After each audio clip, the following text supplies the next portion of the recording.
Sinabi ni It's Showtime host Ryan Bang na marami raw siyang offer na proyekto sa South Korea.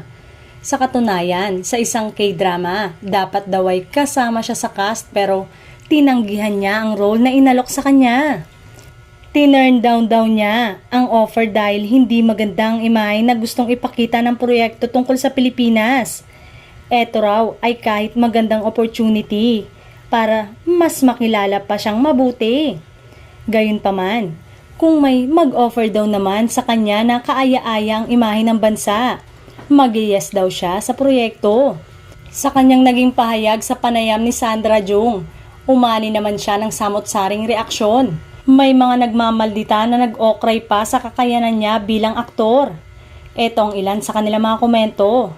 Choosy pa si kuya, teka, san ko ba siya huling napanood? Pakiremind nga ako. Ayusin muna niya ang pagtatagalog niya. Kung hindi umano ito close kay Vice ay wala ito sa Showtime. Feeling big star si kuya. Believe naman ako kay Ryan. Award-winning ba siya? Say pa ng ilan. Kaya nga umano nasa Pilipinas siya. Dahil wala siyang karir sa Korea.